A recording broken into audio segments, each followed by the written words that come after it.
c'est Dieu. Parce qu'il est le Dieu de la célébration. Il est le Dieu de la célébration. Alléluia. Voilà pourquoi je bénis tout un chacun de nous encore aujourd'hui.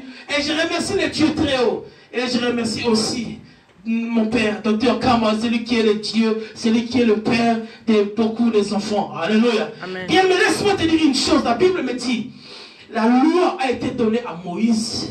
Mais la grâce est venue par Jésus-Christ. Je vais annoncer même cet après-midi. C'est lui qui a apporté la grâce. C'est lui que la grâce est venue par lui. C'est lui que le salut est venu par lui. C'est lui que la grâce est venue par un homme, une personne. C'est lui qui dit un mot et la chose s'accomplit dans ta vie. Bien, mais je parle de Jésus. La grâce est venue par cet homme. Parce que Dieu a voulu que cet homme nous apporte la solution. Là où l'homme était limité. Limité. Dis avec moi, limité. Limité. L'homme était limité. Mais Dieu a voulu apporter, n'est-ce pas, quelque chose de nouveau dans la vie de l'humain. Alléluia. Mais nous, voilà pourquoi aujourd'hui, nous voulons parler d'une thématique qui est très importante. Qui est notre source de victoire. Qui est notre source de grâce. Nous voulons parler de l'œuvre de la croix. Alléluia. L'œuvre de la croix. Bien aimé, nous voyons le travail qu'il a accompli pour atteindre un bon résultat. Bien aimé, il y a le résultat simple, il y a le bon résultat. Mais l'œuvre de la croix a accompli un bon résultat. Un travail bien fait, un travail bien accompli. L'œuvre de la croix qu'il a accompli Jésus est l'œuvre qui est noble et qui est glorieuse.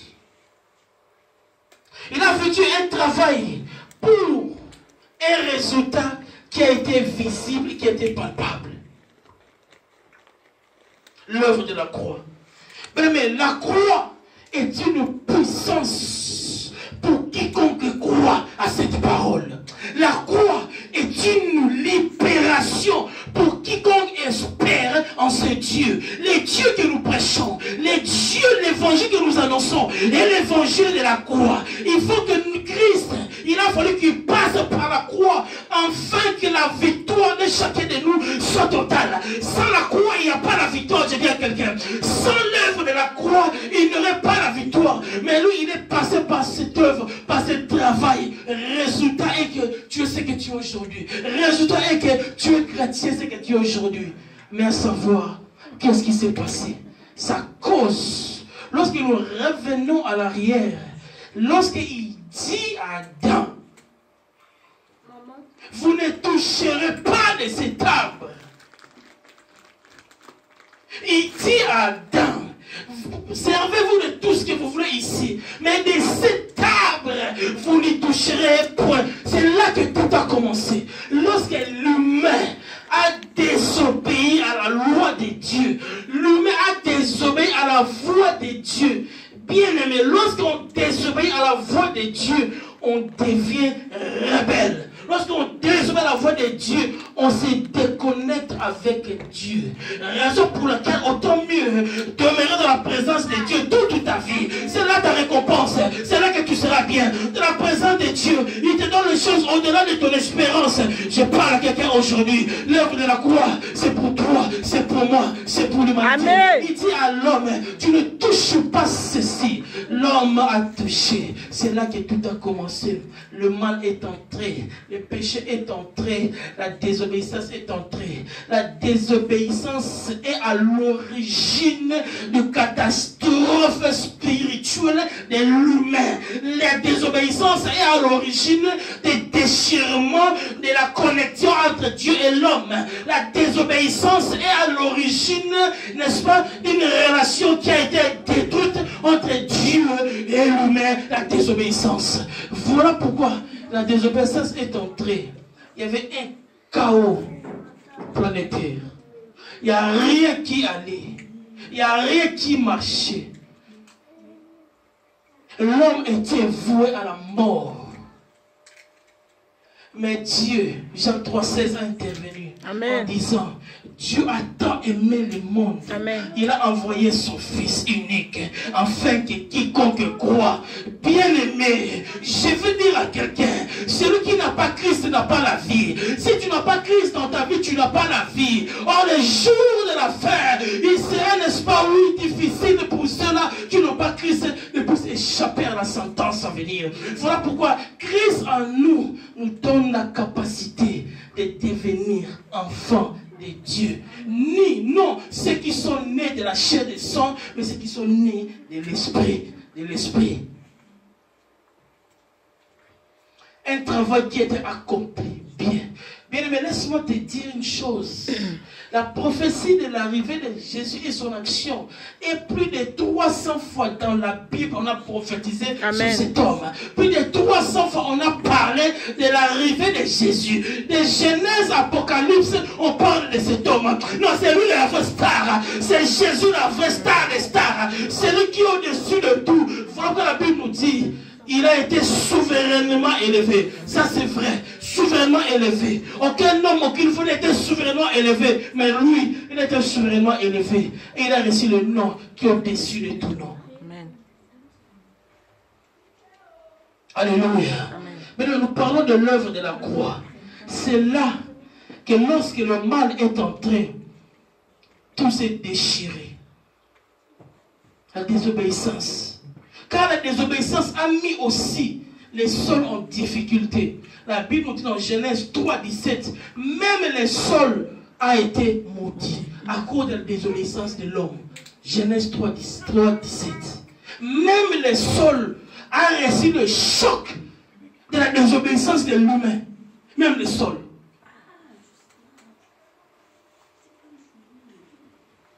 L'œuvre de la croix. Bien aimé, l'œuvre de la croix est une puissance. L'œuvre de la croix, donc, c'est le sacrifice. L'œuvre de la croix, c'est le sacrifice que Jésus-Christ a accompli sur la croix, afin que le monde soit sauvé. Amen. Amen. Je cite, Dieu a tant aimé le monde, il a donné son Fils. Il a donné ce qui était bon pour lui, il a donné à lui-même. Nous voulons prendre notre premier verset dans 1 Corinthiens. Nous sommes dans 1 Corinthiens.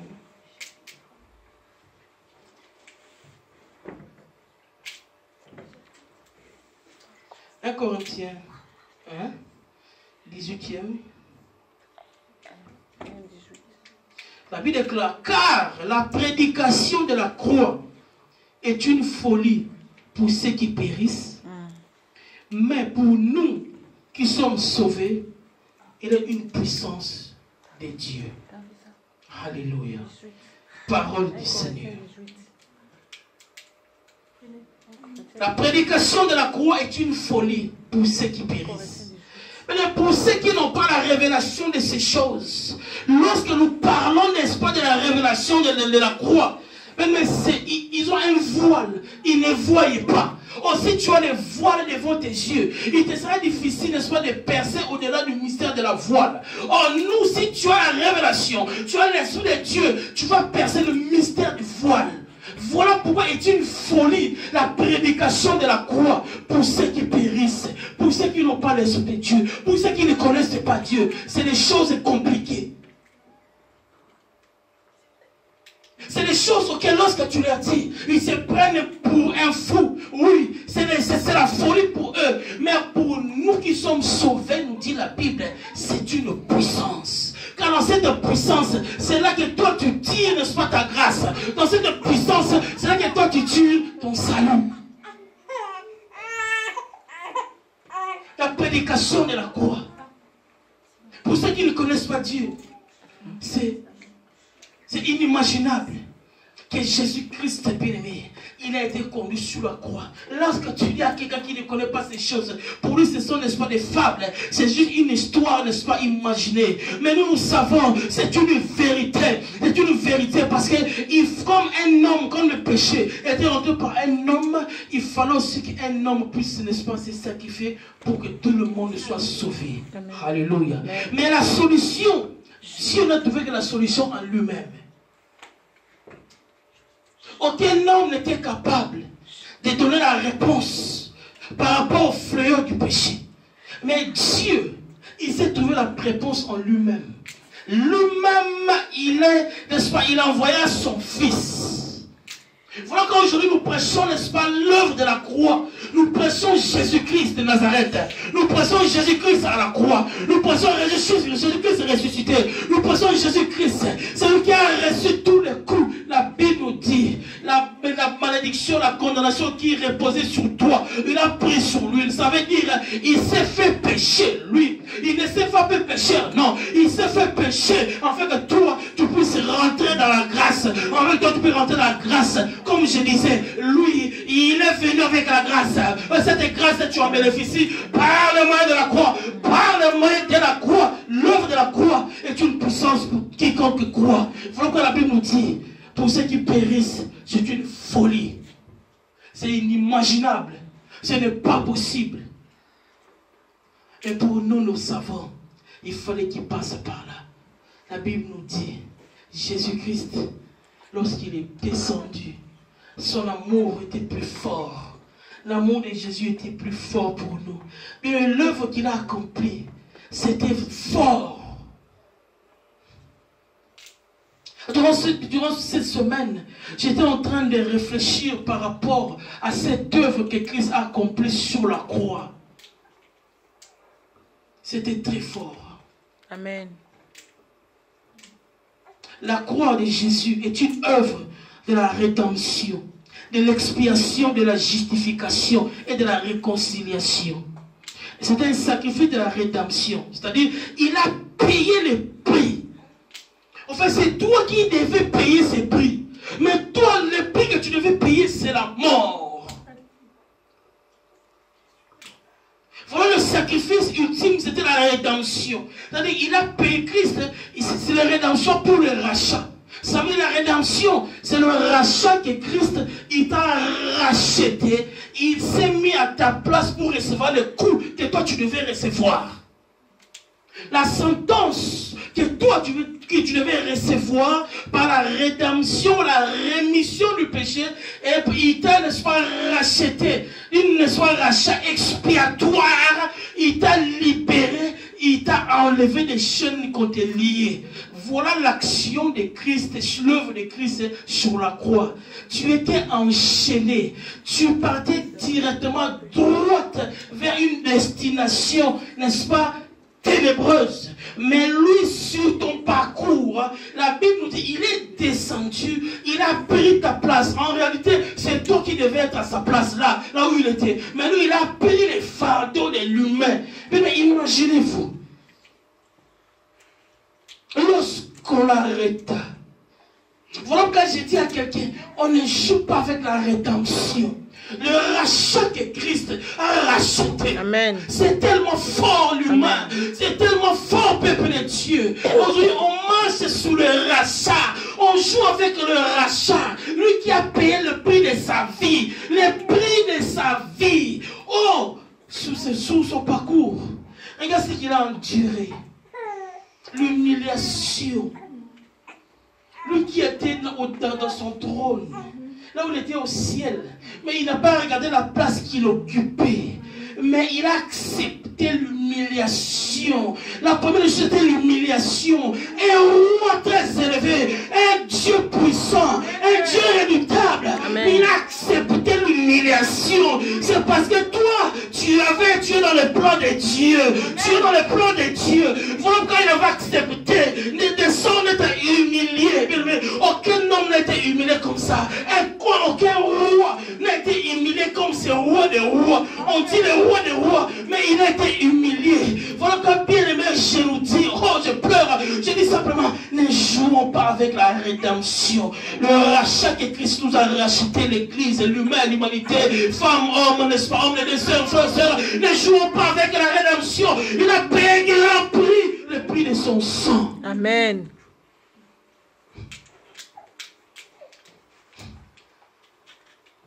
Il a été humilié. On l'a craché sur lui.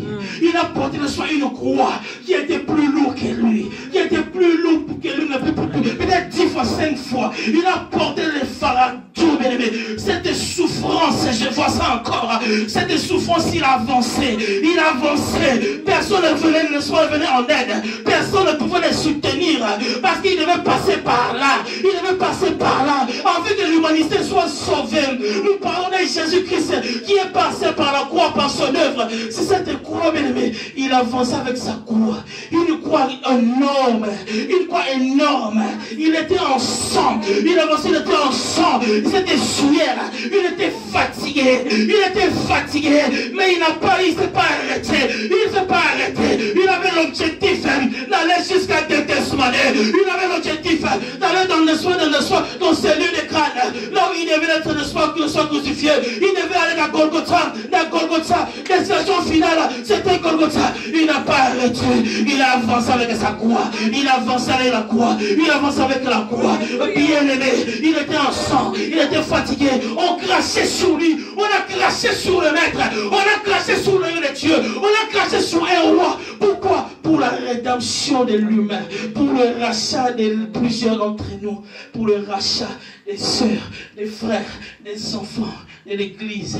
Pour quiconque croit. Nous parlons de l'action, l'œuvre du rachat, de la rédemption. Nous parlons de la croix. Et la croix, on ne doit pas négliger la croix. On doit valoriser l'œuvre de Jésus-Christ sur la croix. On ne doit pas négliger la croix. On doit valoriser ce que Christ a fait. On doit respecter ce que Christ a fait. On doit respecter la personne de Jésus. Parce que ce qu'il a fait, personne ne pouvait le faire. Ni ton père, ni ta mère, ni qui que ce soit ne pouvait le faire. Mais lui, il a accepté de mourir sur cette croix, sur ce morceau de bois, sur cette croix. Pourquoi? Respectons l'œuvre de Jésus. Je nous en prie, respectons l'œuvre de Jésus. Respectons cet homme. Aimons cet homme. Adorons cet homme. C'est lui le salut. C'est lui le salut. Je parle de Jésus. Je parle de Jésus. C'est lui qui est Dieu. C'est lui qui est Dieu. Il est Dieu. Alléluia. Amen. Il a été humilié. On l'a craché sur lui. On a craché sur lui. On l'a torturé. Il était en sang. Personne n'a été torturé comme cet homme. Pourquoi? Parce qu'en fait, Christ voulait la réconciliation de l'homme avec Dieu. Amen. Or, la croix était un moyen de la réconciliation de l'homme avec Dieu. Si tu es réconcilié avec Dieu, tu verras le ciel. Amen. Si tu n'es pas réconcilié avec Dieu, il y a un problème. Or, Christ, son action, son travail, son œuvre était le but de la réconciliation de l'homme avec Dieu. Mais il a payé le prix. Il a été torturé. Il a été torturé. Alléluia. Alléluia. Bien aimé, les litres de sang que cet homme a versé, tout ça pour toi et moi. Voilà pourquoi aimons ce que Jésus a fait. Aimons Jésus-Christ dans nos vies. Amen. Il doit passer au devant de tout. Je disais, Jésus-Christ, il doit passer au devant de tout. Il doit être en première position dans notre vie. Si Christ, tu le mets en deuxième position, il y a un problème. C'est lui qui doit être prendre la première des places dans notre vie. Parce que ni ta femme, ni ton mari, personne n'a payé ses prix. Amen. Ni même ton pasteur, personne n'a payé ses prix. Mais moi je ne peux pas payer ses prix pour qui que ce soit. Non, c'est impossible. Il n'y a que lui qui était capable. Il était capable. La Bible nous dit, Jean, lorsqu'il venait sur l'Apocalypse, il disait, mais qui est digne d'ouvrir les livres, les regarder de rompre les sceaux, et de regarder qui était digne. Mais personne n'était digne. Il a vient qui lui dit, ne pleure pas, voici l'agneau. Bien-aimé, je dis voici l'agneau.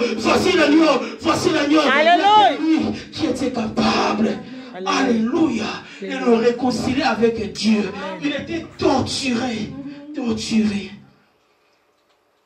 Il a été méprisé, insulté, rejeté. Ensuite crucifié.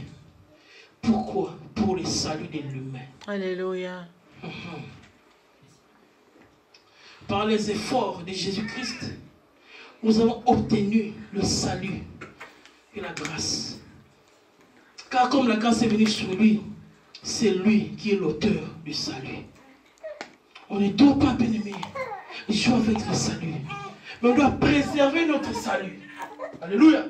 Bien-aimé, on ne doit pas marcher sur le salut, mais on doit préserver notre salut.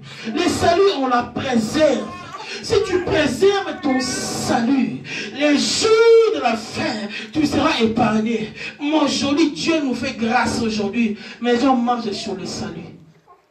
Ils ont un slogan. Nous sommes dans un temps de grâce, c'est vrai. Voilà pourquoi tu marches sur la grâce. Nous sommes dans un temps de grâce, c'est vrai. Mais préserve ton salut. Préserve la grâce qu'il a mise sur toi.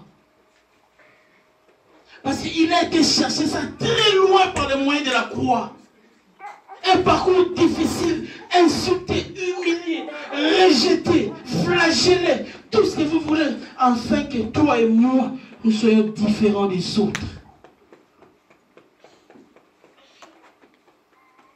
Alléluia. Amen. Galates 3,16, la Bible nous dit, Christ nous a rachetés de la malédiction de la loi, étant devenu malédiction pour nous, car il est écrit, maudit quiconque est pendu au bois. Mais la malédiction qui était sur toi, il a pris ça sur lui. Il a pris ça sur lui. Parce qu'il voulait te sauver. Parce qu'il voulait que ta vie change. Je disais, il y a un pont. Oh, c'est bon. C'est bon. Tu dois passer par Jésus-Christ pour arriver à la destination finale. Alors, comme lui, il est passé de la souffrance jusqu'à la croix. Or, c'est là, à la croix, qui est notre destination finale, qui est notre salut. Or, le salut, c'est quoi? Le salut, c'est l'effet de nous épargner du danger. C'est ça le salut. Le salut, c'est le fait de nous ôter d'un danger permanent. C'est le salut. Et la grâce, c'est cette faveur que toi et moi, personne n'a mérité. Ce n'est que l'amour de Dieu qui a fait que la grâce est survenue. La grâce est venue. L'œuvre de la croix, un passage pour la gloire de Dieu. Un passage pour la gloire de Dieu. Alléluia.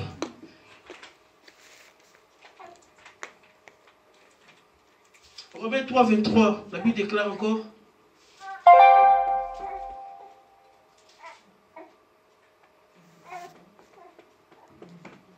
Car tous ont péché, sont privés de la gloire de Dieu. Et ils sont gratuitement justifiés par sa grâce, par les moyens de la rédemption qui est Jésus-Christ. Jésus-Christ est notre rédemption. La Bible déclare, tous ont péché, sont privés de la gloire de Dieu. Et ils sont gratuitement justifiés par sa grâce, par le moyen de Jésus-Christ. Par Jésus-Christ, nous avons été justifiés gratuitement. Jésus-Christ est notre rédemption. Amen. Jésus-Christ, c'est lui qui nous a rachetés. Mais tu étais esclave. Ça veut dire, si Christ a payé le prix, ça veut dire que Christ t'a racheté, tu appartiens à Christ. Souvenez-vous les esclaves qui appartenaient à des patrons dans le temps ancien. Ils appartenaient, n'est-ce pas, à des gens. Mais pour, n'est-ce pas, cette personne ait la liberté, il faudrait qu'une autre personne vienne le racheter. Lorsqu'on le rachète, il appartient à l'autre personne. Mais Christ, la Bible nous dit, nous avons été gratuitement justifiés par Jésus-Christ. En disant, tous ont péché, sont privés de la gloire de Dieu. Mais nous avons été justifiés gratuitement. Bien aimé, tu n'as pas fait des efforts. Tu as simplement eu la grâce, n'est-ce pas, d'être racheté. Mais le rachat dépend aussi de ton attachement avec Dieu. Attache-toi à Dieu. Attache-toi à la parole de Dieu. Attache-toi à l'éthique chrétienne, aux valeurs